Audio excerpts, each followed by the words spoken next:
Well, here we are. Welcome to the channel. This is Football is Life. Now, a lot of people have been saying to me, look, are you going to do it? And I've been stewing. Are you going to do it? Are you going to make a football channel? Friends, family, they've said, come on, your passion for football, history with football and just desire for football over the years.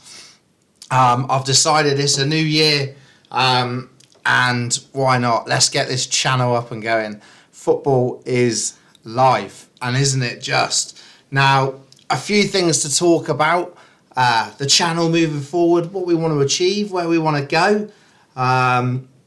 Talking about all subjects, this channel with football. We're going to be reacting to the transfer window. We're going to be looking at the Premier League. We're going to be trying to do live streams and reactions to the latest news. An interactive channel where people can get involved, comment, negative, positive, I don't mind. It's all good feedback. And, really looking into the debates, tactically, predictions, what can happen in the world of football. So yeah, Football is Life. I'm Craig. This is my first video, first episode on the channel. And there's going to be exciting things to come ahead, no doubt. I'm doing it old school here. We've got no flash production at the moment. We're just going in. We're making a video. We're going to talk real football and just give my opinion on different things, and where that leads, who knows. I want to be on Gillette Soccer Saturday, analysing a game, putting my personality and my feelings into football and everything that happens in the beautiful game. Now, we can have a look today, first day, first video, what's going on in the Premier League and what's happening out there. We have come off the back of a weekend where I would say, are we a little bit worried about the Premier League? The quality of the Premier League? The Premier League has just gone... football goes in cycles, right? We've had possession. We've had the Pep Guardiola revolution of playing from the back, and he's definitely been a part of that legacy now in the game in England that everybody has followed suit. We've got League Two teams that have tried to play from the back, on dodgy pitches. Now we're going to look at teams, systems, and some teams. I'm gonna call it how it is, and I'm gonna be honest to me, honest to the channel, honest to the viewers at all times. And if I say your team's having a shocker, and I think that they're having a shocker, no offence, if that's your team, that's your team. But just still watch, listen. Hopefully you enjoy, and we'll discuss all teams. So. At the moment, we could go for a couple of sides. We could go for the standard of the Premier League, but we'll get into that, and I will say that. But I will give teams credit as well. And if teams are doing well, managers are doing well, recruitment looks good, support base looks good, finances maybe of teams, we've got teams with financial fair play to even discuss, transfers, ins, outs. But the Premier League is what football is. It's life. It's culture. It's this country. It's what we live for. We love it. I love it. If there's a Premier League weekend on, I'm there. I am all over it straight away. Every game, we might go during the week, and the missus might say to me on a Wednesday, Craig, do you want to go IKEA Sunday? We need to look at some furniture for the house. And I'm just like, it's Crystal Palace versus Sunderland, love, on Sunday. I've lined it up, 2:00.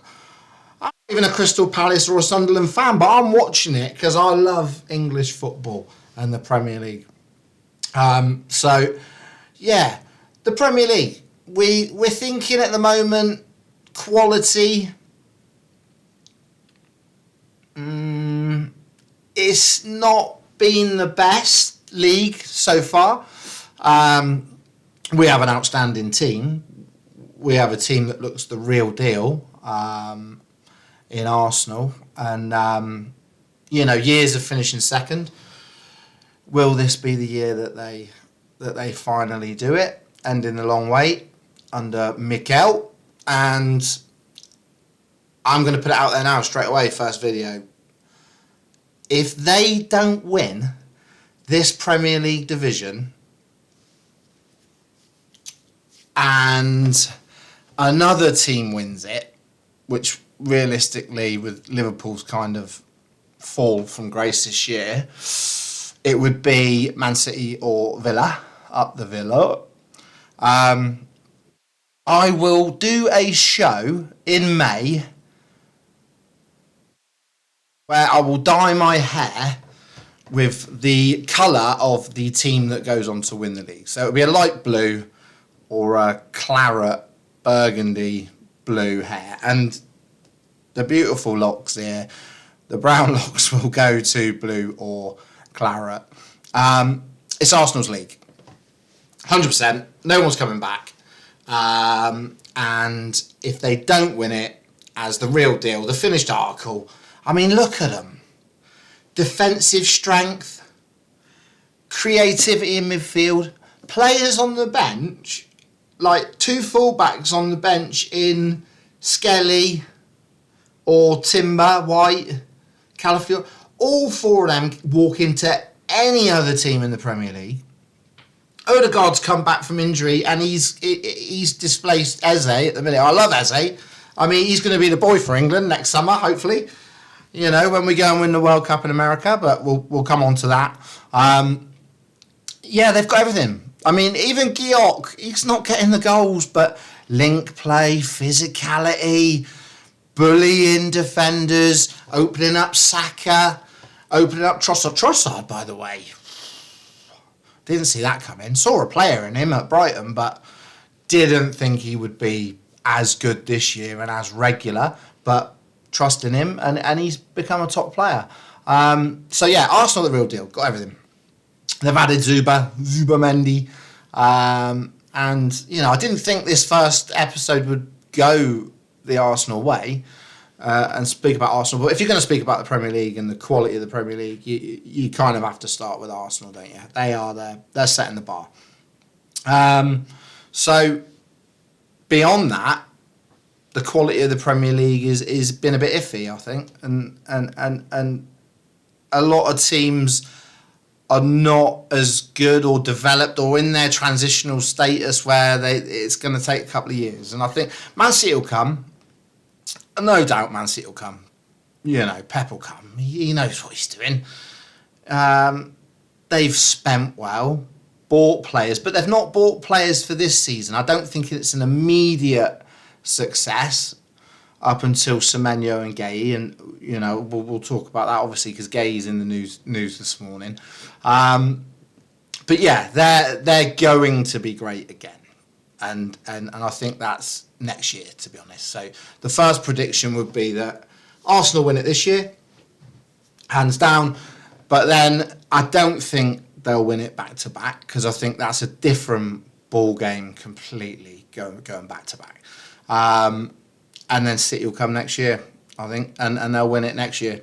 Because I think the likes of Cherky, Semenyo, Haaland, Foden, Reinders, I mean, he's been a good pickup, another great pickup.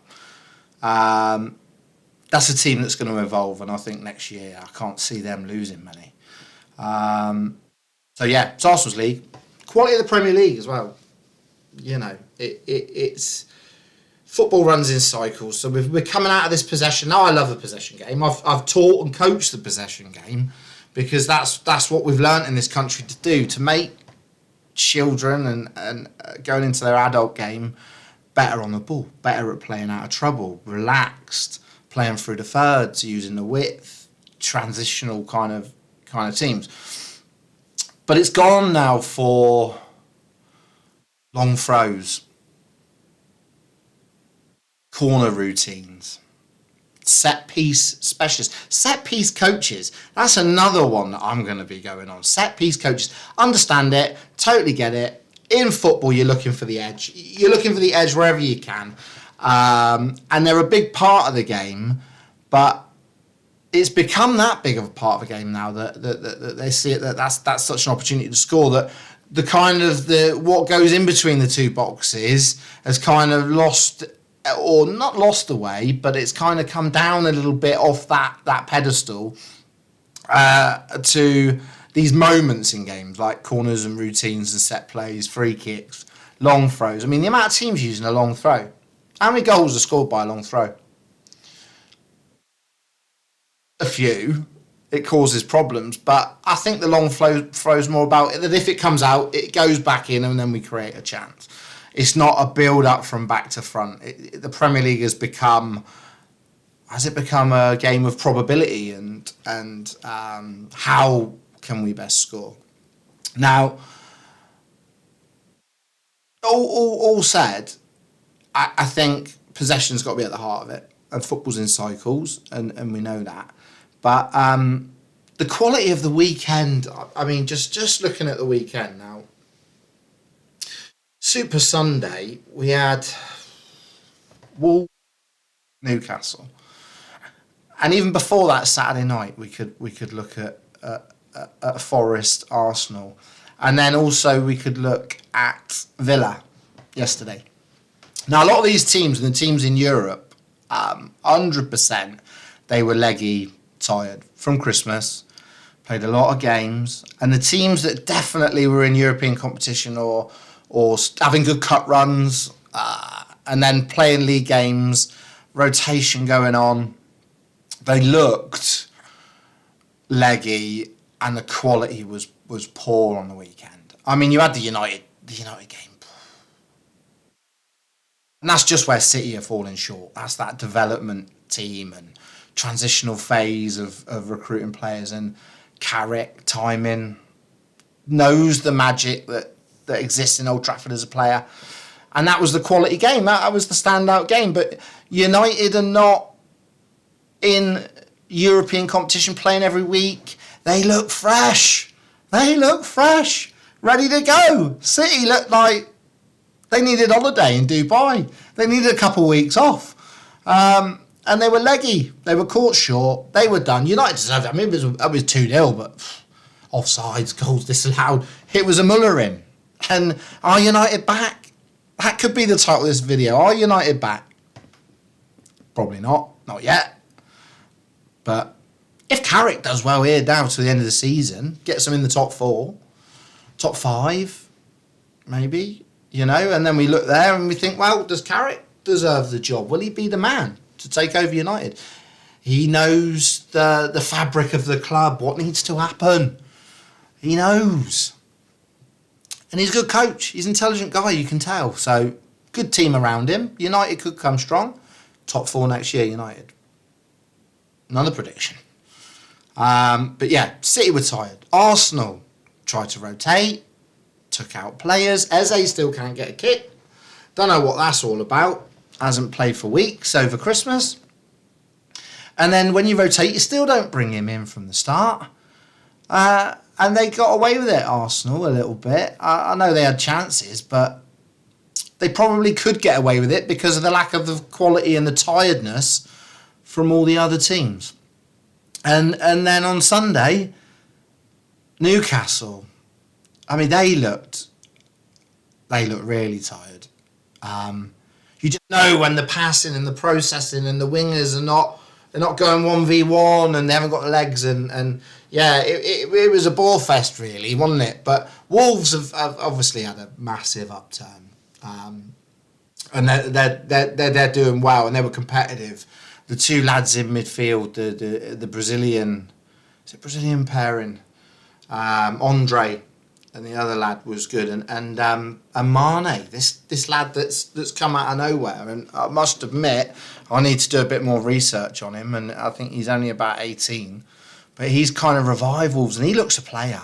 He looks like a prediction there would be like a top 4 team. He's going to be the best Mane in the Premier League since Sadio. He's going to be a boy that's going to be reckoned with. And if Wolves go down, which they're going to go down, unless there's some sort of miracle, Mane is he will probably have to leave, and he will be picked up. And I think a few of those Wolves players actually are probably playing for moves a little bit. That Rob Edwards is doing well, and he's done well, and they're getting points on the board. But there's a few players there that I think 4 or 5 in that team. That are top half Premier League players and can definitely go to top half clubs. So yeah, Mane, he's exciting. I watched it over Christmas. First time I watched him play and Wolves play for a little bit actually was away at Liverpool, and he had 4 or 5 shots at Anfield for an 18-year-old lad, and yeah, Liverpool not at the level, but they were last year. But still, good players and a good system at home. And Mane tore him a little bit that day. He was in, out, right, left, not afraid to shoot, going past players. I thought, God, this 18-year-old lad, he's got no fear.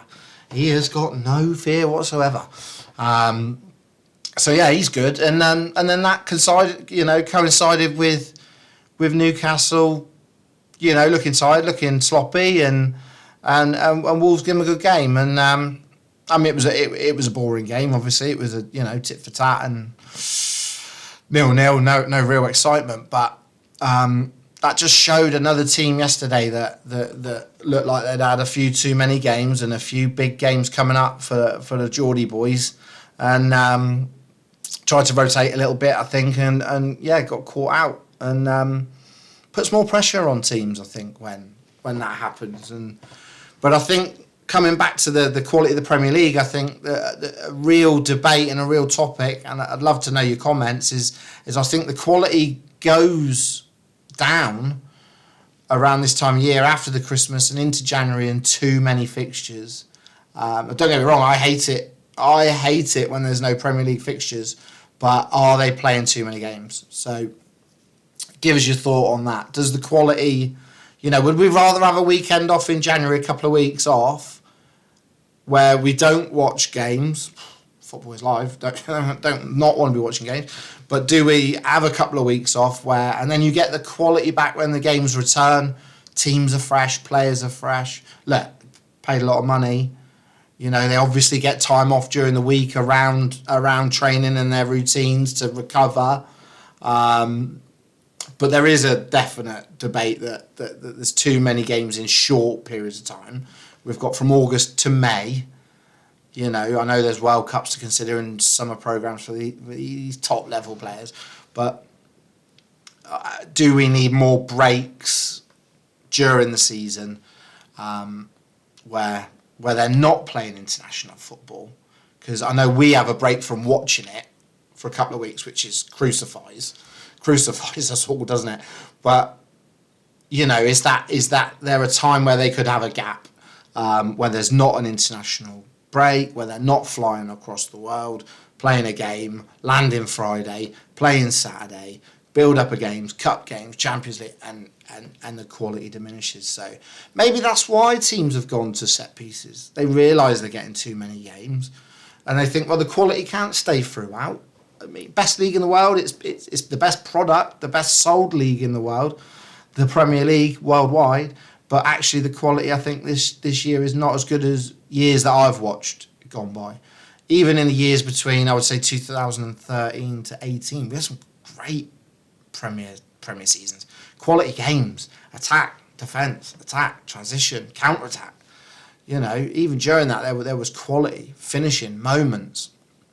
And I don't think we're going to get that this year. And I think Arsenal will just canter to the title because there's not many teams that can stop them. I think this year is more of a story about the teams that have come up. You look at Leeds. Daniel Farke at the City of Manchester. What a boy. What a boy. Likes his clobber as well, to be fair. I like his coats. He's got Leeds playing, Calvert-Lewin. And, they look strong, physical, tall, speedy, up for it, difficult at home. They're a real story of the season. Most people, look, nothing against Leeds, but I don't know, big club, one city club, passionate fans. So don't want them on me back early on in the channel. But, most people have had them going down. But bottom three, but recruited all right, recruited well. And they look the real deal. They look like they mix it up. They mix it up with anyone. Saturday afternoon, Monday night at home. I mean, they've had some great results. Even just a weekend, grabbing a late, they fight to the death. A bit like the City, the fan base. Go to the end, passionate. And you get those two married together. And I think Daniel Farke's worked that out. And the Leeds board have probably worked that out. That if we're going up, we're coming up. And we're fighting. We're mixing it.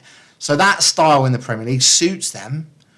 If it was all still possession and it wasn't probability of set pieces and physical, Leeds could have got done years gone by. They would have been done by some of the possession stuff, but it suits them. Sunderland, I mean, what a story that is.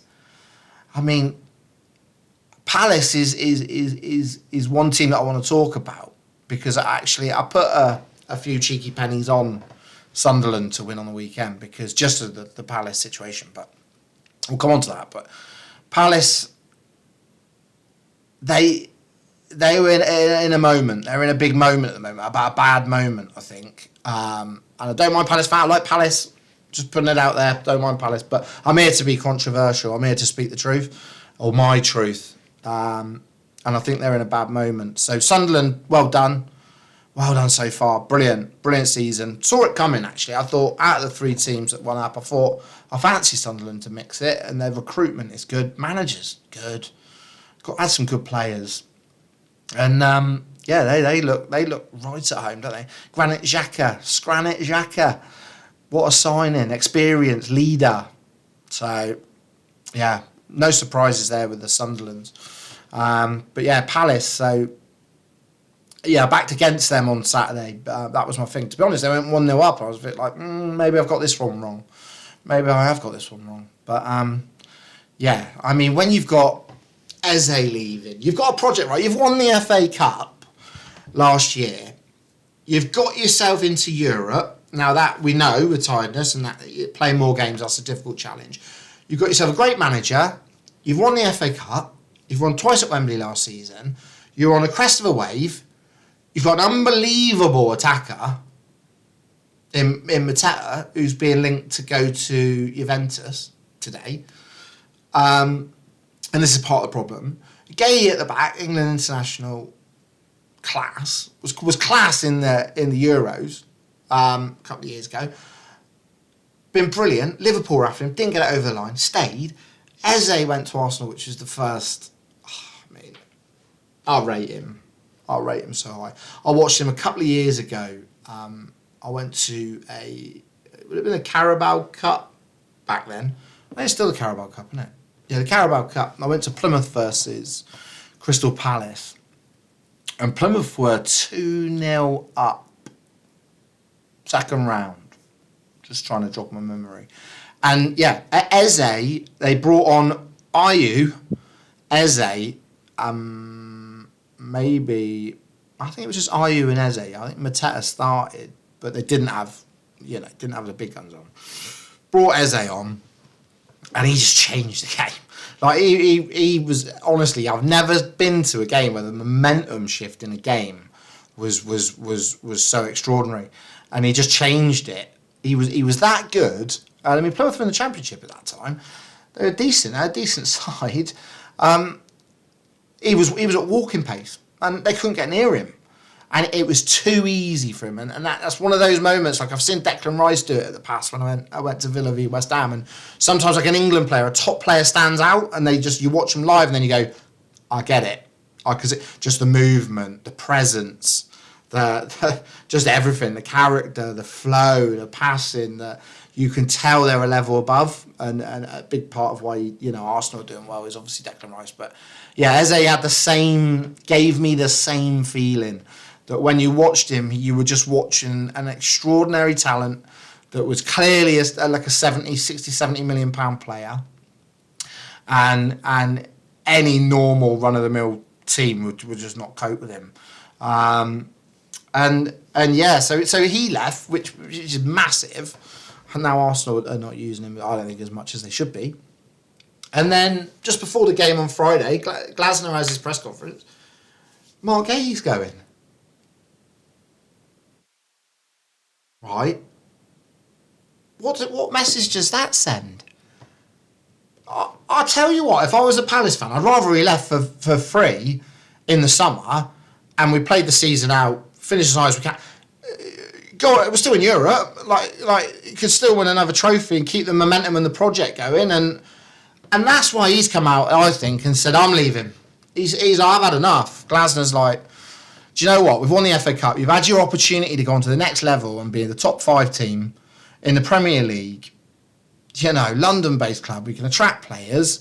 Yeah, it's not easy with other big clubs in the league, but we've got ourselves there through hard graft and hard work, appointing a decent top manager who come out of nowhere. Not many people knew about him. Austrian, been around Europe, but completely amazing since he's been at Palace. All Palace fans will love him. I'd be absolutely devastated. If I was a Palace fan, I'd be absolutely devastated he's going. But yeah, so he announces on Friday, Guéhi's going City, and I'm leaving at the end of the season. Do you have to let everybody know that at this point in the season? So yeah, if I was a betting man, I think every game now, if you put a few pennies on Palace, unfortunately to lose for the rest of the season in the Premier League, each Saturday, I think you'd be up. I think you'd be up and you'd be in profit. Because I think that project now is, as soon as the manager says, I don't believe in the project, we've not pushed on, that goes to the players straight away. Now, players can react, play for their own pride, career, summer, next season. But if you love Palace and you love that project and your manager's saying, no, the board haven't backed us, I don't believe in it, I'm off. Could go United, maybe. Might be a good Man United manager. But yeah, I think Sunderland to win was a no-brainer. I won it on the weekend, and yeah, I saw that one coming. As soon as I saw that Friday, I thought, yeah, Sunderland will win that, and they did, and they come back and they won it, and their good season continues. But so for Man City, Guéhi, Palace, City, great signing. It's devastating for Palace, but it's a great signing for Man City. I mean, there'll be a few now at City. We've got that young centre-half that's just come back from Watford. Shout up to the Watford. They've got to be gutted losing him. He's come straight in. He looks a player. Another player, Nico Riley, looks a player. I mean, he's going to go to the England squad, I think, in America. Top player. And now they've added Guéhi in there. The future for a John Stones and a Diaz.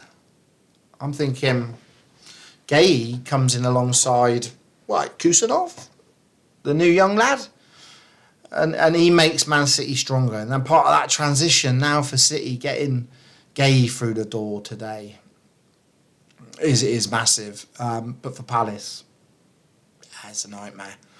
It's a nightmare. But yeah, enjoyed speaking today and doing my first video for the channel. There was probably a few more things that I could have touched on, but I'm off script today. I'm just, we'll talk about things and reactions to games and news. But yeah, Guéhi coming in at City is a big one today. The quality of the Premier League, the tiredness was another factor to look at today for me. And yeah, the Guéhi transfer is a big one. But please make sure you like the channel, like the video, comment. Any comments good. I'd like to hear from all fans. I'll try and reply to as much as I can as the channel grows and as we go into different topics. And yeah, we'll keep discussing. But yeah, like, subscribe, comment. It's all appreciated. It would be great. And I don't mind speaking the truth and the controversy and what I think about football, and we'll go from there. Let's enjoy the journey. I'll upload another video soon.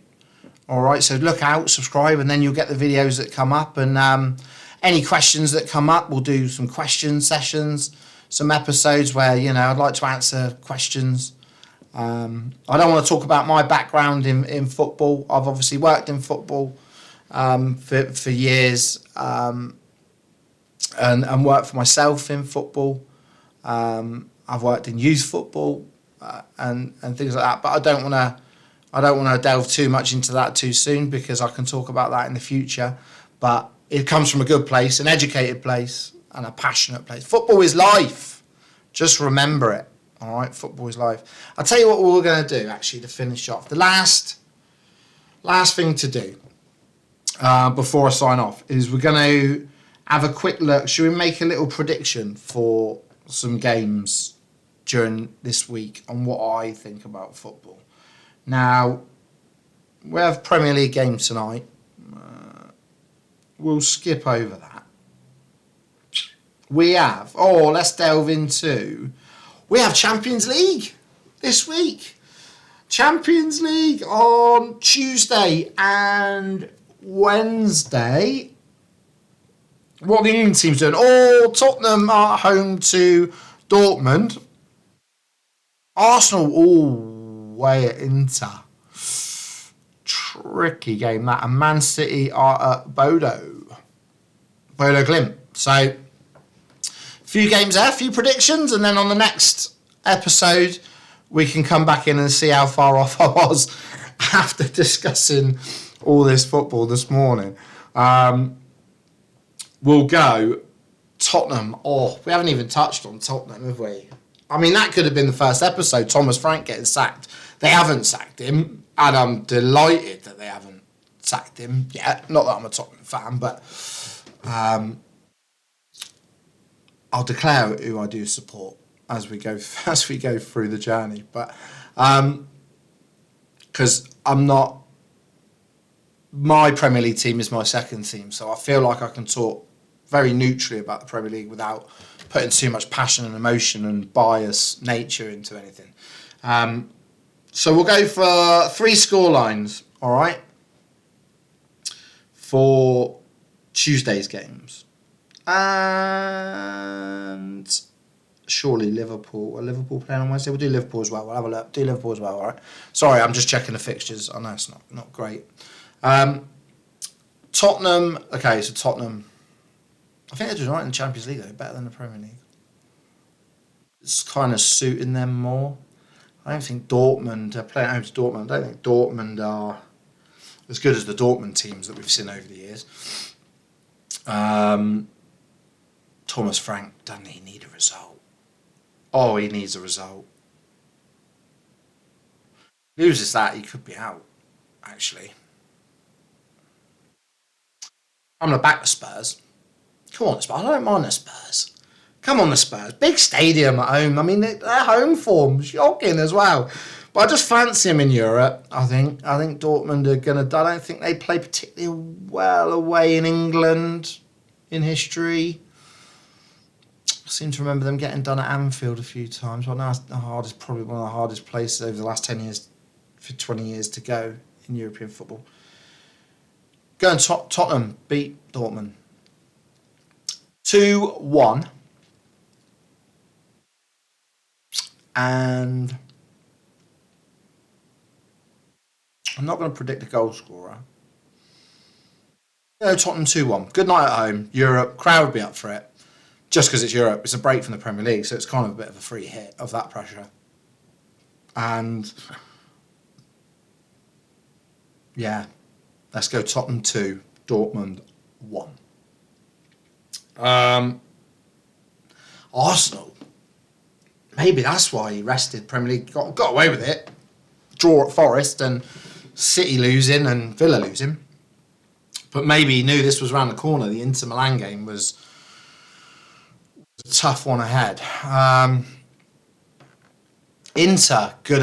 Inter are one of these teams that sometimes you watch them and you think, I don't know how you do so well or how you're so good. Like they're like old school. They're like they do well in the Premier League with this current like physical kind of phase and set pieces where you'd probably back them in the Premier League with that style. Like they're not a great possession team. I mean, they did well to get to the final last year in the Champions League, but they got mullered in the final by Paris. They were light years behind them.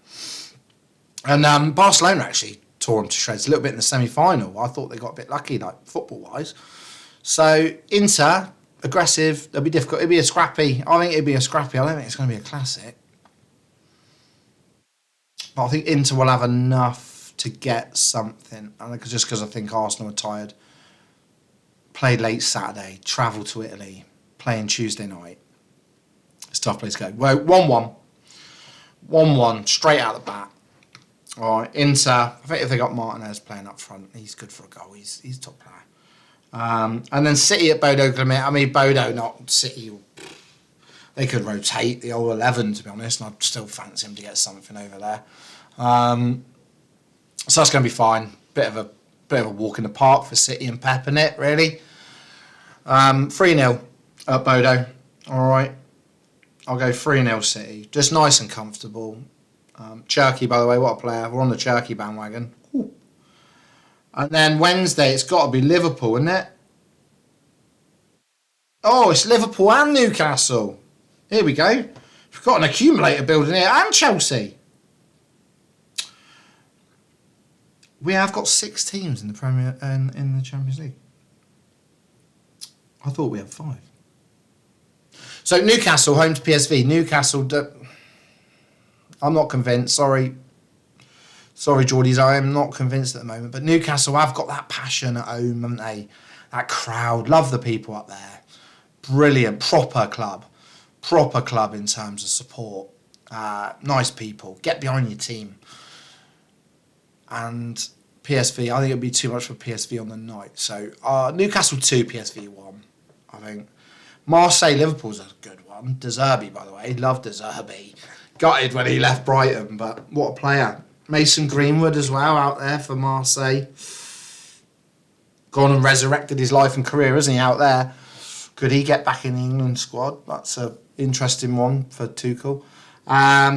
Marseille at home, and I don't think Liverpool. I think Liverpool can be got at. I think Liverpool, are they on the cusp of... Arsenal are top of the Champions League, aren't they? Liverpool, I think, still need a result. I do like De Zerbi. I like Marseille. This is the one where I'm going to pick. Evertonians, the Toffees will love this. Won yesterday at the Villa. Now I'm back in Liverpool to get beat in France. Marseille 2, Liverpool 1. And Chelsea, another team that we'll talk about because Liam Rosenior is... he's a bright lad. He's clearly a bright lad and a good coach. And knows his stuff. Talks well. You just get a feeling with him that you never know with Chelsea because they just run through managers like they do Asda trolley boys almost. It's like one's in, one's out. What's going on?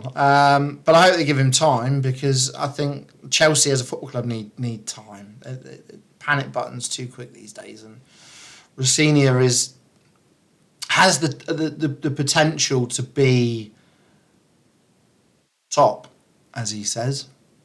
Reece James, he's top. You know, if I put my glasses on, actually, I look a bit like him. I've got the same glasses. But yeah, I think good start for him in the semi-final the other week. I don't think he didn't have the players that he was missing a few, and I think actually he did all right just to lose 3-2. But I don't think that's ever all right, is it, losing a game at that level? But he won't be too disheartened by that. And I think it was a good result on Saturday. I don't think it was the most polished performance, but he definitely gets that there's more than just tactics to football. There's a human factor, and there's a cohesion of building a team. And I think he gets it, and I think if he's given time, he'll get it, and I think he'll do well at Chelsea. I would say that if they give him time, I think he'll win a couple of trophies. And they're at home to Paphos on, on Wednesday night. Um, can only see that going one way. Surely. I mean, I've spoken enough today for doing it nearly 40 minutes. We'll wrap it up now with this for the first episode. But Chelsea 4, Paphos 1, consolation. And a routine week for them, I think. A little easy walk in the park. Yeah, and that's it. So, anyway, this is Football is Life, first episode. Loads more to come. Be travelling across the country, live streams, reflecting on matches, reflecting on news, transfers, predicting future games where hopefully people can take one or two little nuggets out of what I'm saying to go and predict a few games. But yeah, keep going to football, keep enjoying the football, and I'll see you on the next one. All right, Football is Life.